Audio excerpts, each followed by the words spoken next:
Welcome to video number 3. This time we're working on the shelf drawing.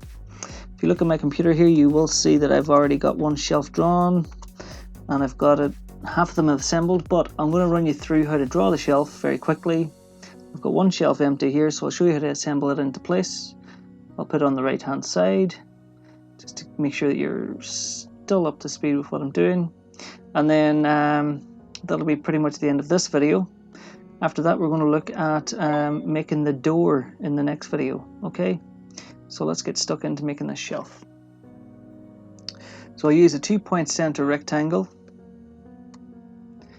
and again I use my origin as my starting point. 100 millimeters wide. Now this time we know that each of the drawers that we're going to use are 45 millimeters by 45 millimeters. I want to have 10 drawers on each shelf, which means I need to have the shelves to be a total length of 450 between the two sides. So 450 plus the housing joint on either side is 6 millimeters each. So 6 millimeters for the left hand side plus 6 millimeters for the right hand side. And I'm going to add on a little tolerance here of about 3 millimeters just in case any of the finger joints aren't glued in exactly on the actual drawers, which they should be anyway, and also it just a little bit of play makes the drawers easier to slide in and out as well. Okay, so add that, and I get, just by using the 3 millimeters, I get a lovely round number of 465, which is great. Now then, the next thing I need to do is go to 3D model, click on extrude, and get that to be 12 millimeters, and I'm going to get it to extrude either side of the plane we drew on. Click on OK, and then it's File, Save As, save it into your area as a shelf, and that's it, saved. Next, we're going into assembly now. To assemble, like when we assembled the drawer, we click on place. The first thing I done was clicked on the left hand side and I dropped it into my screen. Then I dropped in a shelf and constrained it in place like this. So I'm going to bring in a shelf here, drop it down there, and constrain this surface here to be in contact with that little surface in there. Click on apply. I can click on this surface here, and because I've got the other ones out here, I can click on this. You won't have the luxury for your first one, so I'll do it the same way as what you would have to for your first one. I'll zoom in here and click in there, click on apply, and if you're stuck with a part that's in the middle of another one, you can drag it and move it out of place. Oh wow, I've got one here that's not even in place either.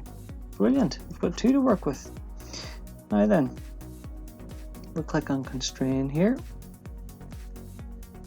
I'm going to move this around, look at the edge of the shelf, make sure that shelf is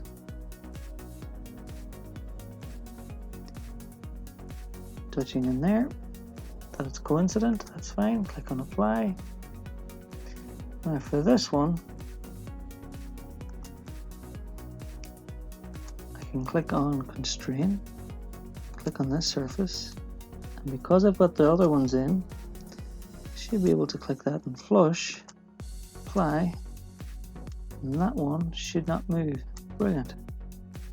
Now we're making some headway now. So let's just get this rotated around a little bit to make more sense for us. There we go. Right. Lovely. Now we need to get on the right hand side. Let's bring in direct. Click on open. Click in the middle there.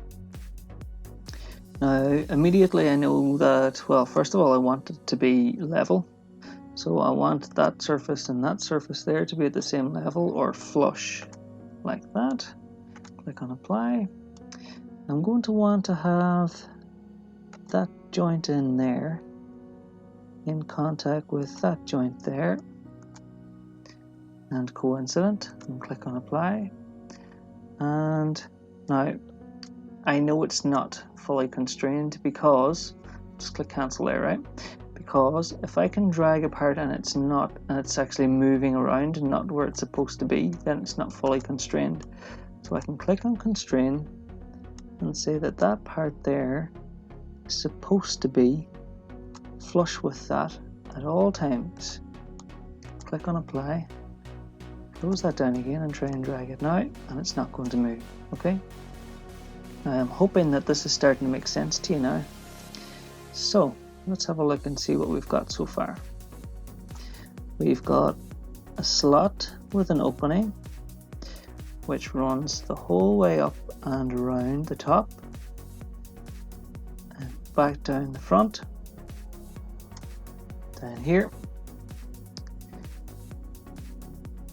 and that's the next step. Sorry, we're going to start making a door and start to get assemble that together and drop it into place in here and see how we go then.